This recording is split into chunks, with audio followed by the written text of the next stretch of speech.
Il nous a réveillés, il nous a prêté le souffle de vie, afin que nous puissions l'adorer, chanter à l'honneur de son nom. Et quel beau jour pour que nous puissions lui offrir un culte à l'honneur de son saint nom. L'évangile de ce matin, tel que le frère nous a lu, le frère Jean Panel a lu dans Matthieu chapitre 5, le verset 38 à 45, que Dieu nous aide à comprendre sa parole, à la méditer et à marcher avec lui. Qu'il nous préserve du danger qui nous guette dans ces cycles de violence qui règnent actuellement dans ce monde où les hommes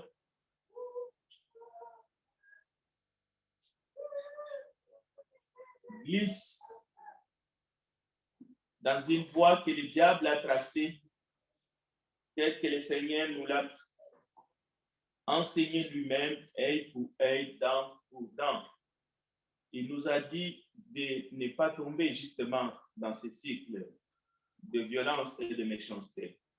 Aujourd'hui, ce que nous attendons, ce que nos enfants entendent, c'est plutôt un climat de revanche, de vengeance à travers les grandes nations. Chacun essaye de faire payer à son semblable, à son voisin, le mal pour le mal. Eh bien, l'Église doit se préserver contre cela.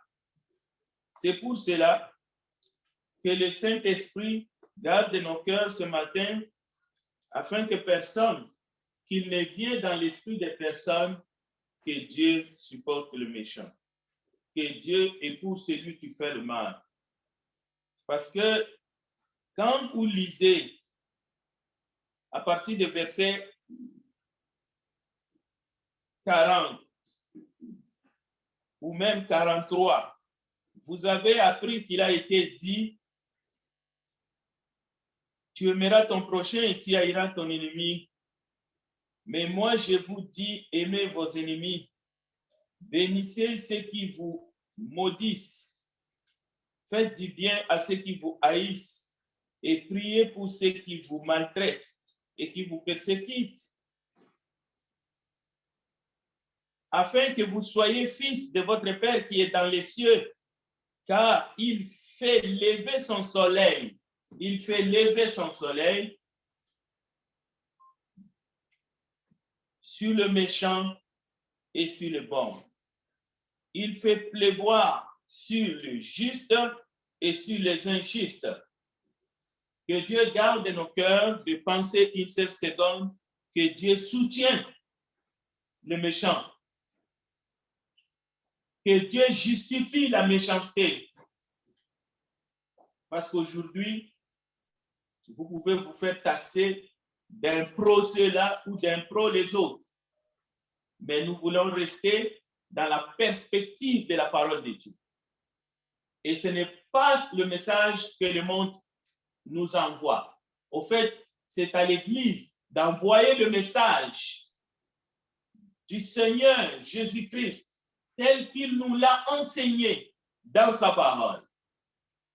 Prions ensemble.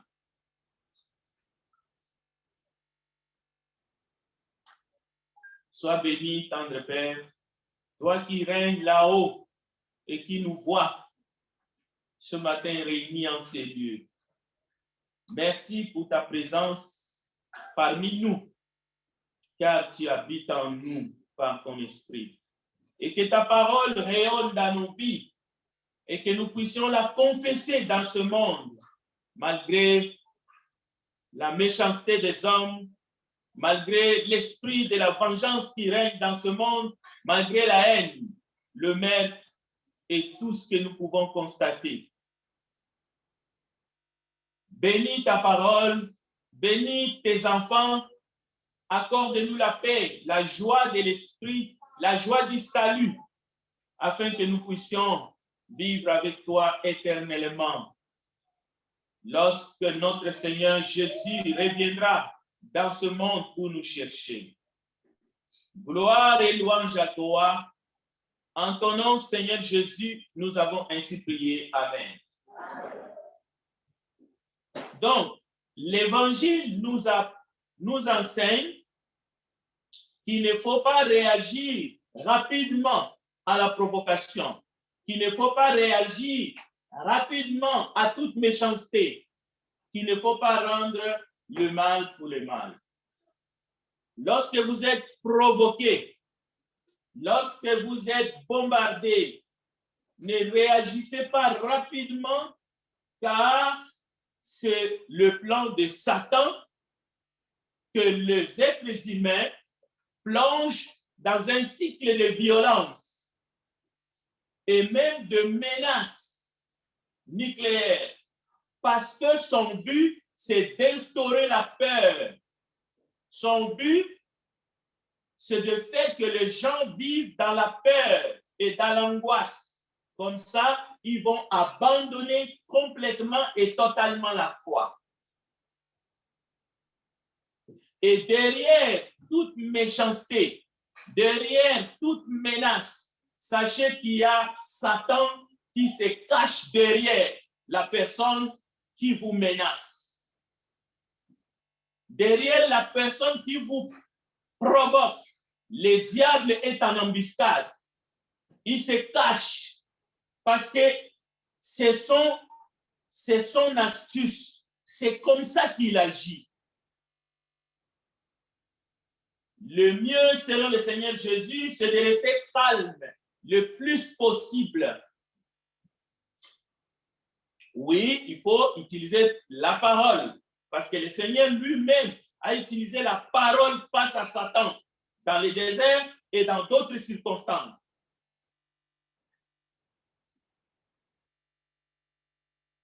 Jésus nous enseigne de bénir ceux qui nous maudissent. Jésus nous enseigne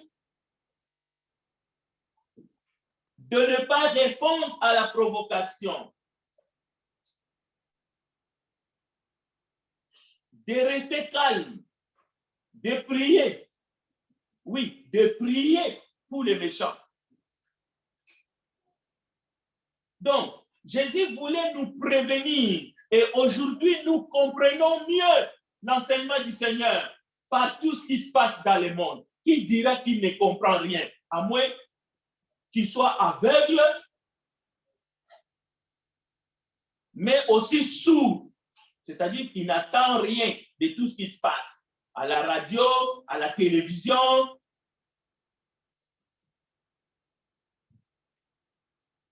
Matthieu chapitre 5, verset 38 à 45 est là. Donc, Satan utilise d'autres personnes. Satan utilise des nations pour combattre les autres nations. Satan utilise une personne pour te combattre ta foi, au fait pour te détruire. Mais l'évangile ne nous enseigne pas seulement que Christ a vaincu Satan, mais que nous, avec la foi, nous devons aussi vaincre Satan.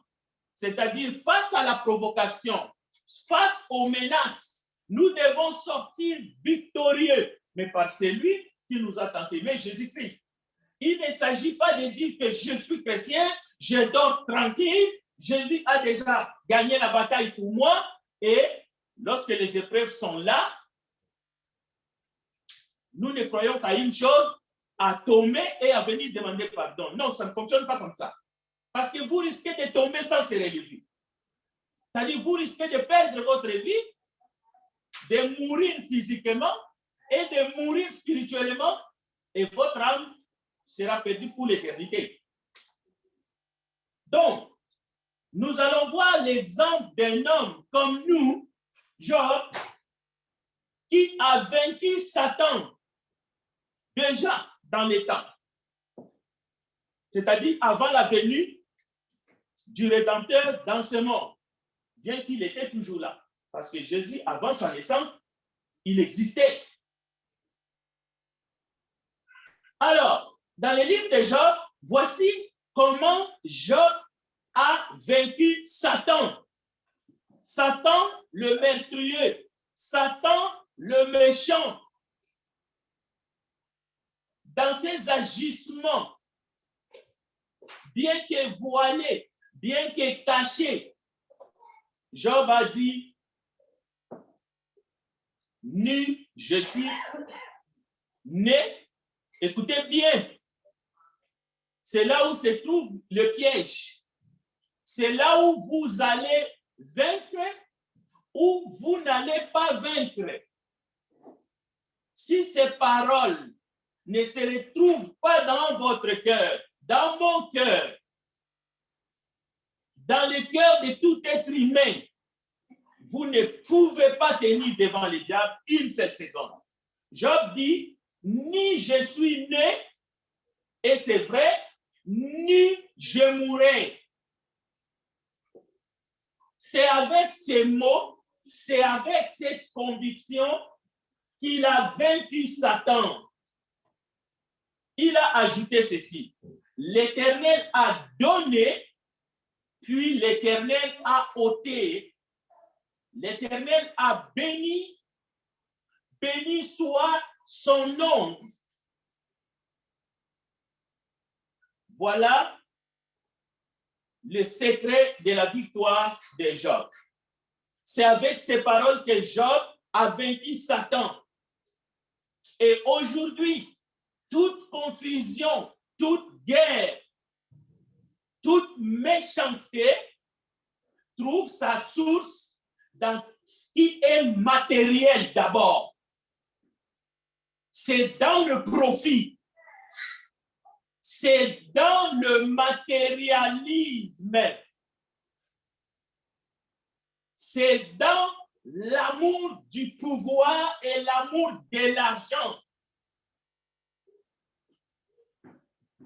C'est pour cela que les hommes deviennent méchants et ils s'entretuent. Il n'y a pas une autre raison.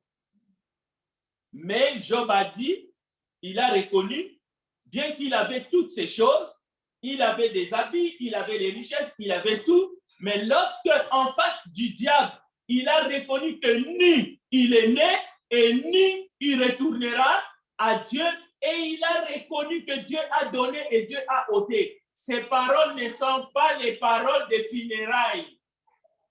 On a utilisé ces paroles uniquement pour les funérailles. Lorsque quelqu'un est mort, Dieu a donné, Dieu a repris. Ce n'est pas pour ça. Ces paroles, c'est pour résister au diable. C'est pour combattre le diable pour toi qui es vivant. Lorsque tu es attaqué, lorsque tu es assommé, lorsqu'on a pris ta chemise, lorsqu'on a pris ton vélo, lorsque tu as reçu un obus sur le toit de ta maison, ce sont des mots simples, mais qui fait apeurer Satan. Ce sont des mots simples qui rendent Satan honteux et même qui les met en fuite. C'est de cette manière seulement que tu peux résister au diable pour qu'il puisse fuir loin de toi. C'est comme ça que nous pouvons le vaincre. Et c'était la même chose pour Jésus dans le désert. Matthieu chapitre 4. Le diable n'est pas venu avec d'autres choses, non. Il lui a montré toutes les richesses de ce monde et toute la gloire. Et il lui a dit, je te le donnerai si tu te prosternes et m'adores. 1 Thessaloniciens chapitre 4, la parole nous dit, bientôt le Dieu de paix écrasera Satan sous vos pieds. Est-ce une raison pour nous de dormir tranquille, d'utiliser des conceptions du monde, selon la pensée du monde, en attendant que Dieu vienne écraser Satan sous nos pieds? Non, ça ne marche pas. Si vous voulez dormir sur vos lauriers, si vous voulez vivre, vous attacher au monde, aimer le monde, aimer les choses de ce monde, parler comme les gens du monde, défendre l'indéfendable, essayer de diviser le monde en deux camps. Ici, ce sont les bons, là-bas, ce sont les méchants. Alors, vous n'avez rien compris. L'évangile de Christ est là. Qui est prêt de dire Amen, Seigneur Jésus?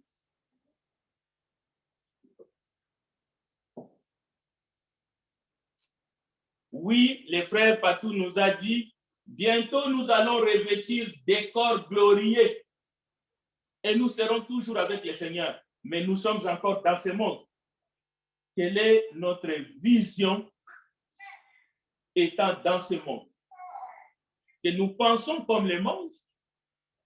Ou est-ce que nous pensons selon les enseignements du Seigneur Jésus? Alors, chers frères et sœurs, qui est comme Job en face des épreuves? Qui aspire comme Job en face des épreuves? Comment est-ce que nous vivons ces temps des épreuves? Nous venons de traverser, et d'ailleurs ce n'est pas fini, l'épreuve de la pandémie, et ça continue maintenant. Il y a la menace d'une guerre nucléaire dans le monde entier. Et ce n'est pas nous qui le disons, nous observons, nous écoutons, mais nous nous ressourçons sur la parole de Dieu. La Bible nous enseigne que Job était habité par une crainte, mais une crainte parfaite de Dieu.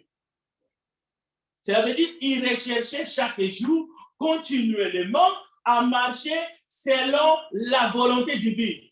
Vous pouvez le lire dans Job chapitre 1, verset 1 à 5. Mais il a été soumis aux épreuves. Et quel type d'épreuve? D'abord, lui qui était intègre, lui qui faisait tout pour faire la volonté de Dieu, autour de lui, dans son entourage, dans sa vie, il n'y avait pas que de gens parfaits. Dans ses environs, il y avait des gens qui craignaient Dieu comme lui, mais il y avait des gens qui ne craignaient pas Dieu. Et malgré la bénédiction de Dieu dans sa vie, un jour arriva, en un jour, il a perdu d'un seul coup ses enfants, son bétail, toutes ses richesses. Et en plus, il tomba malade, rongé d'ulcère.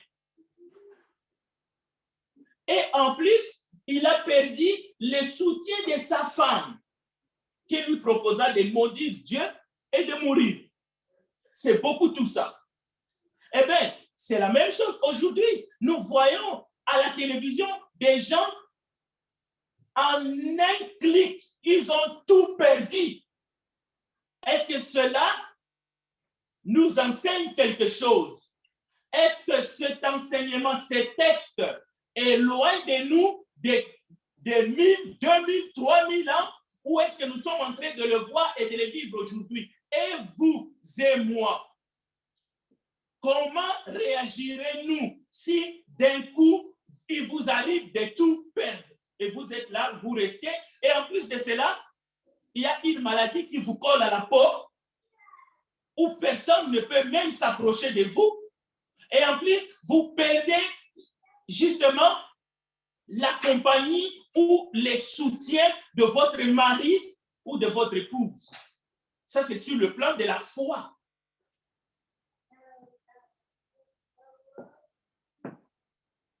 Privé de toute consolation de la part de ses amis. Oui, les amis ont une place dans notre vie. Mais lorsque vous êtes privé de toute consolation de la part de vos amis, et vos amis ne sont plus là que pour vous condamner, pour dire que vous avez fauté, alors qu'au fond de vous-même, vous reconnaissez que vous y êtes pour rien. Alors, à ce moment-là, est-ce que vous gardez la foi en Dieu? Est-ce que vous continuez à faire confiance en Dieu? Est-ce que notre foi est aussi costaud, tel que nous sommes en train de le lire? Parce que lorsque nous lisons Matthieu, il y en a qui les lisent à distance. les textes que le frère Japanais a lu ce matin.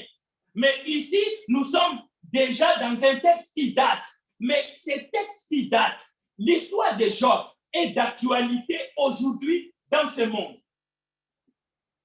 Même si c'est d'actualité pour 40 millions d'habitants ou 100 millions d'habitants, mais le monde en compte des milliards. Mais d'une autre manière, avec le mensonge qui est diffusé matin, midi, soir, dans les réseaux sociaux, vous êtes aussi impliqués, nous sommes tous dedans. Parce que nous ne vivons pas dans une autre planète. Nous sommes dans la même planète. Ce qui touche les autres nous touche aussi. Ce qui arrive aux autres peut nous arriver. Maintenant, la parole de Dieu nous demande de nous examiner quelle sera notre réaction. Nous ne sommes pas épargnés par les épreuves. Est-ce que allons-nous tenir ferme comme Job? La Bible dit qu'il a tout surmonté. Il est resté ferme. Avec cette parole, je suis sorti nu du sein de ma mère et nu je retournerai dans les seins de la terre. Donc, il a reconnu exactement comme le frère nous a enseigné ce matin. Nu je retournerai dans les seins de la terre. Alors, celui qui pense qu'il peut nous faire peur, parce qu'il va nous jeter un truc et nous allons disparaître et c'est la fin du monde, comme si c'est lui qui a le bouton pour décider de la fin du monde. Nous disons, vous vous faites peur vous-même, pas à nous. Pas à ceux qui ont la foi. À ceux qui n'ont pas la foi, oui. Parce qu'ils s'approchent aux choses de la terre. Ils pensent comme les gens du monde. Ils n'ont pas l'espérance en Dieu. Ils pensent que la Bible, c'est juste des esprits sur des feuilles blanches. Écoutez, Job était reconnaissant à l'Éternel. Ces paroles sont des paroles de reconnaissance.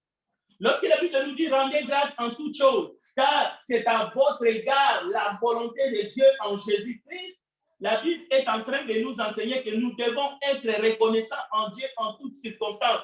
Même lorsque le bourreau, le méchant, est en train de marcher sur nos plates-bandes. C'est-à-dire, le méchant est en train de vouloir porter atteinte à notre vie. Nous devons continuer à faire confiance en Dieu. Parce que Dieu est capable, sur le fait d'intervenir. Il peut intervenir de plusieurs manières sur les désirs. Jésus a dit à Pierre,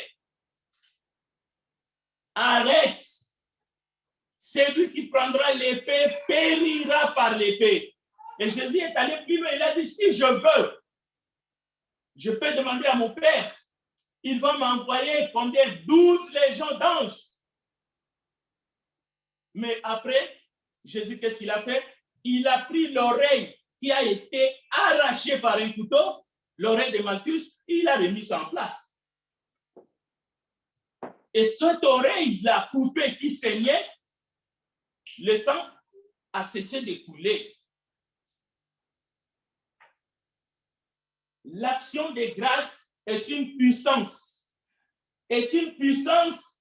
qui apporte la confusion dans les camps de l'ennemi Satan. Lorsque vous êtes en train de rendre grâce, alors que vous êtes opprimé, alors que vous êtes maltraité, alors que vous êtes calomnié, alors que vous êtes en train de subir des épreuves que vous ne méritez pas, ces actions de grâce amènent la confusion dans les camps du diable. Lorsque quelqu'un vous provoque et le diable voit que vous êtes en train de rendre des actions de grâce à Dieu, c'est la confusion, c'est la débandade dans les camps de l'ennemi. Mais lorsque vous réagissez de manière insensée, vous perdez alors le contrôle, vous venez d'ouvrir une porte d'entrée et le diable va tout simplement vous massacrer.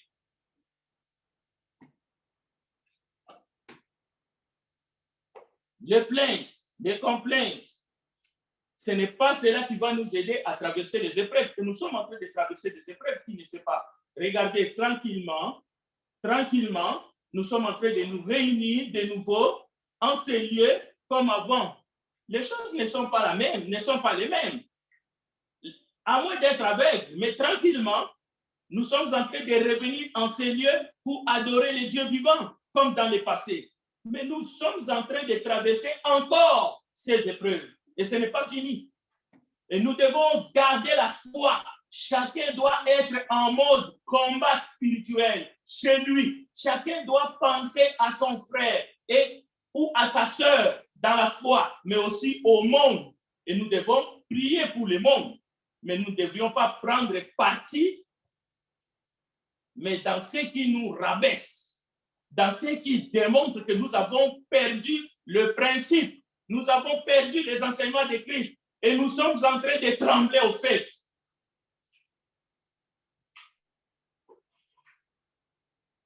Qui est comme Job en face des épreuves?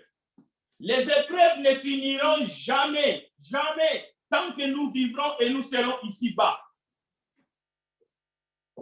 Apprenons à considérer la grâce de Dieu comme suffisante dans les temps des épreuves, dans les temps que nous sommes, parce que c'est la parole de Dieu qui nous enseigne. Ces épreuves feront de toi, mon frère, ma soeur, un homme, une femme accomplie.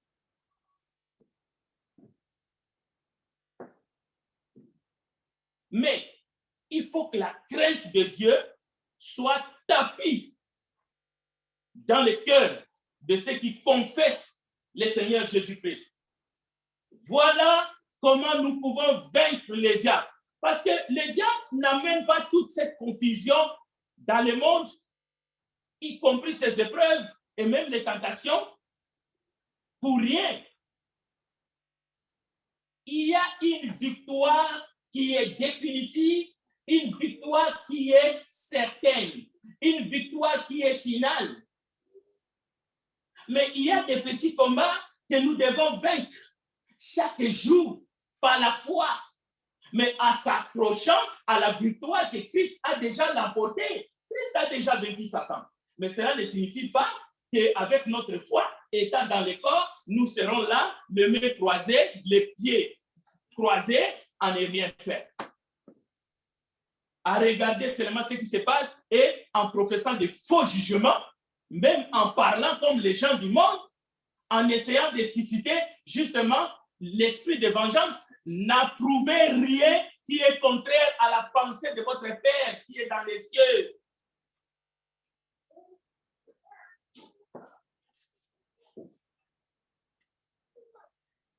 Écoutez, lorsque la femme de Job lui dit, tu demeures ferme dans ton intégrité, maudit Dieu meurt. Mais Job lui répondit, tu parles comme une femme insensée. Quoi donc? Nous recevons de Dieu du bien et nous ne recevrions pas aussi le mal? La Bible dit, en tout cela, Job ne pécha point par ses lèvres. Mais aujourd'hui, vous allez on va vous insinuer par une information qui est tronquée. On va entrer dans votre tête, on va vous faire penser d'une certaine façon, mais vous êtes en train de glisser par rapport à votre foi quant au Seigneur Jésus-Christ. Fais ceci, fais cela. Quelqu'un va te dire, fais ceci, fais cela. Pense comme ceci, pense comme cela. Mais la réponse, ce que nous devons avoir dans notre esprit, nous recevons de Dieu le bien et nous ne recevrions pas aussi le mal. Pourquoi le mal vient te mettre dans tous tes états, c'est-à-dire hors de la portée et de la parole pure de Jésus-Christ, de ses enseignements? C'est ça que nous devons nous poser comme question. Cela veut dire, quoi qu'il arrive, l'enfant de Dieu, celui-là qui est né d'en haut, qui sait que nous avons des richesses là-haut, qui dépassent tout ce que nous avons ici-bas, restera calme et continuera à prier, se rappellera que le Père céleste fait pleuvoir pour les justes et pour les injustes. Il lève son soleil pour les bons et pour les méchants. Tu continueras à penser comme cela et tu prieras pour que l'évangile soit prêché afin que même les méchants se convertissent et qu'ils reçoivent l'héritage avec les sanctifiés. Ça s'arrête là. La Bible nous dit Job n'a pas péché. Job n'a pas insulté sa femme. Mais Job n'a pas péché. Cela veut dire qu'il n'a pas adhéré dans cette manière-là de penser. C'est dans les épreuves que nous faisons sortir notre vraie personnalité. Aujourd'hui, on sait qui est qui. Comment pensent les grands, entre guillemets, de ce monde? Comment pensent certains journalistes? Aujourd'hui, nous savons qui a réellement besoin de la parole de Dieu, qui a besoin d'être sauvé, parce que c'est de la bouche qu'on peut sentir, qu'on peut voir que le cœur de cette personne est rempli de l'esprit de vengeance. Or, Jésus n'a pas enseigné la vengeance. Et ce message, toutes les nations du monde ont besoin d'entendre l'évangile de Jésus-Christ. Jésus a dit, allez jusqu'aux extrémités de la terre. Prêchez la bonne nouvelle à toute la création. Et telle que nous la lisons ce matin et nous la proclamons, c'est pour tous les habitants de la terre. Ceux qui croiront, ceux qui se feront baptiser pour le pardon de leurs péchés seront sauvés. C'est par la grâce que nous sommes sauvés par le moyen de la foi. La Bible nous dit, Job était un homme comme nous, mais il n'a pas péché. Mais c'est dans les épreuves que notre vrai visage, justement, se fera voir. Notre intégrité, notre fidélité, ce que nous chantons avec nos lèvres, disparaîtra lorsque les épreuves seront en face de notre maison, en face de notre cœur, en face de nos yeux. Lorsque nous serons face à face avec les agents de Satan, même les cantiques que nous chantons chaque premier jour de la semaine peuvent disparaître de nos lèvres. Chers enfants de Dieu, nous devons rester vigilants. Beaucoup de jeunes savent l'influence des amis qui vont nous éprouver, mais parce qu'ils sont utilisés par Satan. Demeurerons-nous fidèles? Lorsque nous sommes rejetés des hommes, les situations complexes de la vie sont là devant nous, nous asseyent. Est-ce que nous allons persévérer à faire du bien? Est-ce que nous allons refuser cette influence qui peut nous éloigner de Dieu, qui peut nous détourner des enseignements du Seigneur pour tenir bon, pour résister? Mercredi, nous allons réfléchir parce que lorsque Jésus enseigne ses disciples comment prier, il y a une phrase qui revient souvent: ne nous induis pas à la tentation. C'est, en d'autres termes, ne nous mets pas en face des épreuves qui peuvent faire que nous allons chuter. Mais comment comprendre l'enseignement du Seigneur lorsque lui-même, par la bouche de ses apôtres, il dit résister au diable? Oui, nous, dans la prière, ne nous induis pas à la tentation. Résistez au diable. Résistez au diable et il fuira loin de vous. Comment comprendre Éphésiens chapitre 6? Prenez toutes les armes afin de tenir bon. Cela veut dire que nous, peuple de Dieu, l'Église du Dieu vivant, nous devons vaincre Satan lorsqu'il vient vers nous dans les épreuves diverses de la vie et surtout lorsqu'il nous miroite la gloire, le bonheur, les choses, les richesses de ce monde pour avoir ce que nous avons de plus précieux, notre âme. Voilà la caractéristique des enfants de Dieu. Si nous revêtons la nature divine, alors quoi qu'il arrive, avec la parole de Christ, nous sommes bâtis sur le roc. Nous allons comprendre les enjeux. La question ici, ce n'est pas que nous sommes au bord d'une guerre nucléaire. Ce n'est pas ça la question. La question est, est-ce que ta maison est bâtie sur du sable ou est-ce que ta maison est bâtie sur un fondement solide, le roc qui est Jésus-Christ? Cela veut dire, on peut t'enlever tout. On peut t'enlever ta femme, on peut t'enlever tes enfants, on peut t'enlever tes biens. Mais est-ce que tu vas demeurer ferme? On peut t'enlever ton mari. Écoute, il y a des hommes qui abandonnent femmes et enfants pour aller combattre. Et la plupart, ils laissent leur peau. la question, est-ce que c'est pour une bonne cause? Est-ce que c'est pour une bonne cause? Au nom du patriotisme. Au nom du patriotisme. Est-ce que sommes-nous prêts à laisser notre peuple au nom de la foi en Jésus-Christ, au nom de ses enseignements, au nom de sa parole? Ou est-ce que nous sommes prêts à jongler sans arrêt pour essayer de protéger le miette que nous avons? Et pourquoi ce sont des miettes? Parce que Job a dit, ni je suis né, ni je retournerai dans la terre. Écoutez bien, dans la terre, que vous le vouliez ou non. La maladie est là, les guerres sont là. La question est de savoir, tout ça, ce sont des épreuves, mais il nous restera toujours Dieu. Il nous restera toujours le Seigneur Jésus. C'est pour cela qu'il a dit, je ne vous abandonnerai jamais.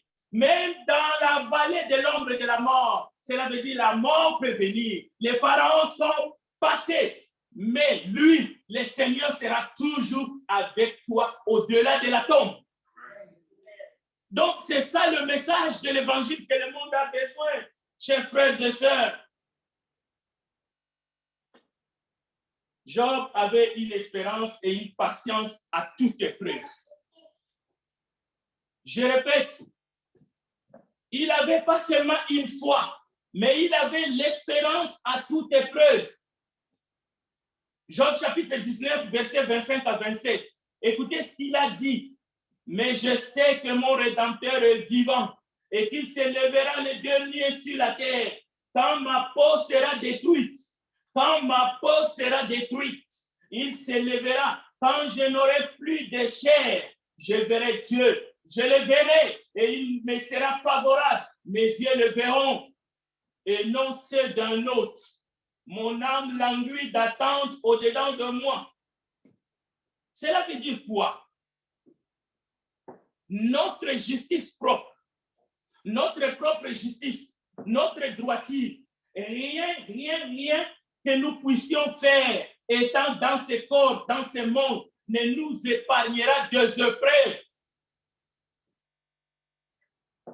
Vous allez rencontrer des épreuves, après des épreuves, après des épreuves, après des situations qui vont vous arracher votre cœur. Jusqu'au jour où vous allez vous pointer. Et Satan connaît bien cela. Satan connaît bien cela. C'est pour cela Satan, bien qu'il sait qu'il a des limites, de temps en temps, il sait qu'il n'a aucun pouvoir sur nous. Il n'a aucun pouvoir. Même sur l'âme de celui qui ne croit pas. Mais il faut que vous-même, vous puissiez lui ouvrir la porte. Il faut que vous-même, et en plus, si vous êtes en Christ, Jésus dit, même les cheveux de votre tête sont tous comptés. Satan le sait bien. Mais qu'est-ce qui va arriver? Job l'a dit. Ce que Satan va essayer de faire, c'est à travers les épreuves dans ce monde, à travers les tentations, il va tenter à travers les souffrances de nous insuffler dans l'oreille que Dieu ne nous a jamais promis de vivre de pareilles difficultés, comme le frère l'a dit. Il va essayer de vous faire penser que vous ne mourrez point. Il va essayer de vous faire croire que vous ne méritez pas ces épreuves-là. Vous ne méritez pas un monde dans lequel les bombes pourraient tomber provenant des hommes méchants. Vous ne méritez pas un monde où les gens comptent de mensonges, se trompent les uns les autres. Vous ne méritez pas ce monde-là. Vous devriez être au-dessus. Mais regardez là où vous vous trouvez. Alors, il va vous demander votre dévotion. Il va vous dire, c'est moi qui suis Dieu. Vous avez le droit de vous mettre en colère. Vous avez le droit de vous venger. Vous avez le droit de tuer. Vous avez tout à fait le droit. Et une fois que il va arriver à vous arracher ce genre de pensées, ce genre de paroles et des actions. Vous êtes tombé. Et que la grâce de Dieu simplement peut vous aider à vous relever, mais vous pouvez tomber pour ne plus se relever. Surtout si vous aviez déjà douté que le Seigneur est bon. Vous pouvez tomber dans des phobies, des craintes inutiles. Vous pouvez tomber dans les doutes. S'il réussit à semer les doutes dans votre cœur et la confusion, ça y est, vous allez tomber à un évangile bidon.